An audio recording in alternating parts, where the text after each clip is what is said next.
खबर बहुत बड़ी है दोस्तों।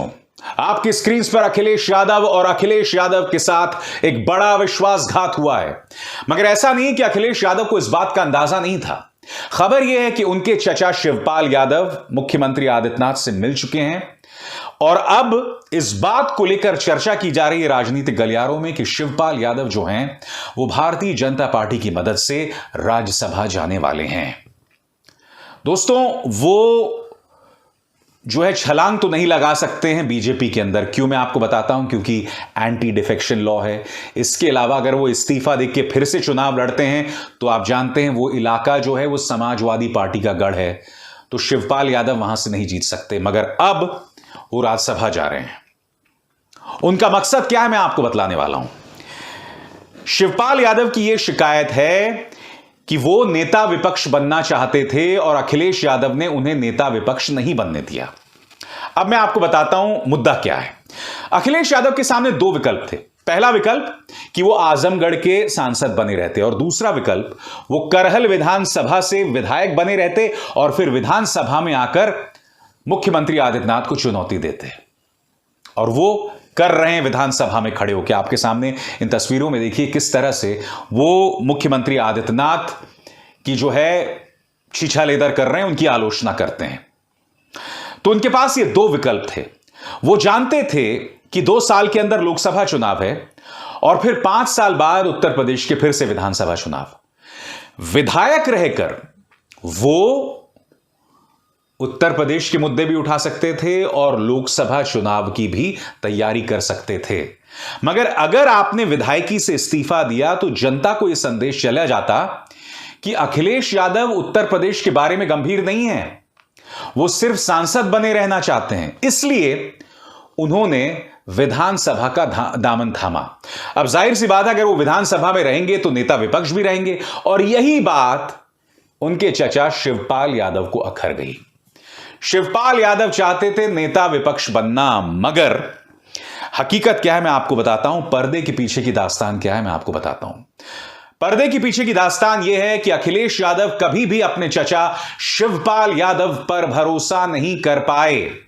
मेरे जानकार बता रहे हैं कि जब पार्टी की रणनीति की चर्चा होती थी तो अक्सर शिवपाल यादव को उससे दूर रखा जाता था। और उसकी वजह क्या है मैं आपको बताता हूं। उसकी वजह यह है कि अखिलेश यादव को यह डर था कि उनकी जो रणनीति है उस रणनीति की चर्चा भारतीय जनता पार्टी को पहुंचाई जा सकती है, वो जानकारी बीजेपी तक पहुंच सकती है। इसलिए वो शिवपाल यादव पर कभी भरोसा नहीं करते थे। शिवपाल यादव के साथ उनके जो खराब ताल्लुकात हैं एक अरसे से चल रहे हैं दोस्तों। 2017 से पहले जब वो मुख्यमंत्री थे तब से तनाव चल रहे हैं और मैं आपको बताता हूं क्यों। उस वक्त शिवपाल यादव के पास था पीडब्ल्यूडी मंत्रालय और यही नहीं, एक तरह से वो पार्टी के खजांची भी थे, यानी कि पैसा सारा पार्टी का उन्हीं के पास आता था। अखिलेश यादव की अपनी लिमिटेशंस थी, अपनी सीमितताएं थी उनकी। उल्टा जब वो मुख्यमंत्री थे तो उन पर एक और आरोप लगा था कि उनका जो राज्य है उत्तर प्रदेश जो है वो 4.5 मुख्यमंत्रियों का जो है राज्य है। अखिलेश यादव आधे और उसके अलावा 4 अन्य में शिवपाल यादव, आजम खान, खुद मुलायम सिंह यादव और इसी तरह से पार्टी के तमाम नेता। तो अखिलेश यादव के पास उस वक्त ताकत थी भी नहीं। अखिलेश यादव के हाथ में सही मायने में ताकत आखिरी 1-1.5 साल में आई थी, यानी कि करीब 2016 के आसपास। मगर तब तक आप जानते हैं चिड़िया चुग गई खेत और भारतीय जनता पार्टी को छप्पर फाड़ बहुमत मिला था 2017 के चुनावों में।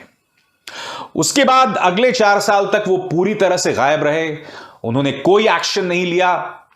आखिरी 1 साल में सक्रिय हुए, मगर फिर नतीजा आप जानते हैं क्या हुआ 2022 के चुनावों में। कहने का अर्थ यह है कि शिवपाल यादव अखिलेश यादव के पास चले तो गए थे, मगर सिर्फ दिमाग में उनकी एक बात थी और वो था लाभ, मुनाफा। वो ये देखना चाहते थे कि मेरा क्या फायदा होने वाला है। 2017 के बाद जब से वो समाजवादी पार्टी से अलग हुए तब से उनका रुतबा समाजवादी पार्टी में खत्म हो गया था। अब खजांची बनने का तो सवाल ही नहीं पैदा होता, यानी कि पार्टी के अंदर ताकत रखने का तो सवाल ही नहीं पैदा होता। उन्हें बस यही उम्मीद थी कि उन्हें नेता विपक्ष बना दिया जाएगा अगर अखिलेश यादव जो हैं बने रहते लोकसभा सांसद। अब इसका एक और पहलू है। अखिलेश यादव ने जैसे ही आजमगढ़ लोकसभा सीट से इस्तीफा दिया तो शिवपाल यादव की एक और मांग थी कि उनके बेटे को जो है सांसद बनाकर भेजा जाए। अखिलेश यादव ने इस बात को भी स्वीकार नहीं किया क्योंकि अखिलेश यादव अपने चचा पर विश्वास ही नहीं करते। अब शिवपाल यादव जो हैं, जो एक अरसे से भाजपा के साथ कोई ना कोई संबंध या संपर्क बनाए रखे हुए थे, उन शिवपाल यादव ने जबरदस्त छलांग मारी, मुख्यमंत्री आदित्यनाथ से मुलाकात की और अब खबर यह है, सुगबुगाहट यह है कि वो राज्यसभा जाने वाले हैं। इसका कितना नुकसान है अखिलेश यादव को? तो इसके दो जवाब हैं। पहला जवाब, शिवपाल यादव का एक जमाने में काफी दम था, काफी इनकी तूती बोलती थी। मैंने कहा पार्टी के खजांची थे, पूरी ताकत इनके हाथ में थी। इसके अलावा आपको याद होगा कि 80-90 के दशक में जब बीएसपी की पार्टी को तोड़ के मुलायम सिंह यादव ने सरकार बनाई थी, तो बीएसपी के तमाम विधायकों को तोड़कर लाने में किसका हाथ था? शिवपाल यादव का। शिवपाल यादव के बारे में यह भी कहा जाता है कि वो समाजवादी पार्टी के चाणक्य हैं, यानी कि पैसा, दमखम और दबंग नेता, ये तमाम उनमें खासियत थी। मगर 2016-17 के बाद सब कुछ बदल गया। जैसे ही वो समाजवादी पार्टी से अलग हुए, उनकी ताकत भी खत्म हो गई। वो चाहते थे कि वो खोई हुई ताकत दोबारा हासिल करें, मगर अब पार्टी के सर्वे सर्वा था ये शख्स अखिलेश यादव। अखिलेश यादव चाहते थे कि जो कुछ भी हो वो मेरी मर्जी के मुताबिक हो। शिवपाल यादव इस बात को निगल नहीं पा रहे थे। बड़ा प्रश्न, अब जबकि उनकी विश्वसनीयता खत्म हो गई, क्या वो अखिलेश यादव को नुकसान पहुंचा सकते हैं? कायदे से इसका जवाब होना चाहिए नहीं। मगर यह ना भूलें कि शिवपाल यादव समाजवादी पार्टी के पुराने नेताओं में शामिल हैं। उन्हें मुलायम सिंह यादव का विश्वास हासिल रहा है। यही नहीं, तमाम जो इकाइयां हैं, उन इकाइयों में, समाजवादी पार्टी की इकाइयों में उनके अपने लोग भरे हुए हैं। इसलिए भारतीय जनता पार्टी को लगता है कि ये जो आजमगढ़ मैनपुरी वाला बेल्ट है, यहां पर आने वाले लोकसभा चुनावों में शिवपाल यादव बीजेपी को फायदा दिलवा सकते हैं। इसलिए शिवपाल यादव बीजेपी के अंदर हैं, क्योंकि उन्हें लगता है ये जो पूरा इलाका है जिसे यादवों का गढ़ माना जाता है, वहां पर वो सेंध लगाएंगे, अखिलेश यादव को नुकसान पहुंचाएंगे आने वाले लोकसभा चुनावों में। आपको याद होगा कुछ दिनों पहले इस बात को लेकर चर्चा थी कि ओम प्रकाश राजभर ने अमित शाह से मुलाकात की है और राजभर भी मंत्रिमंडल में शामिल होने वाले हैं। दरअसल बीजेपी को गाजीपुर की भी चिंता सता रही है। गाजीपुर में उन्हें एक भी विधानसभा सीट नहीं मिली, और अगर ओम प्रकाश राजभर शामिल हो जाते हैं बीजेपी में या उस पाले में शामिल हो जाते हैं, तो दोस्तों ये आप मान के चल सकते हैं कि फिर गाजीपुर में, जहां इनके पास 2014 को लोकसभा सीट थी, एक बार फिर 2024 में लोकसभा सीट हासिल हो सकती है। मगर उसके लिए बहुत जरूरी है ओम प्रकाश राजभर उनकी पार्टी में शामिल हों, और ऐसा नहीं हो रहा है।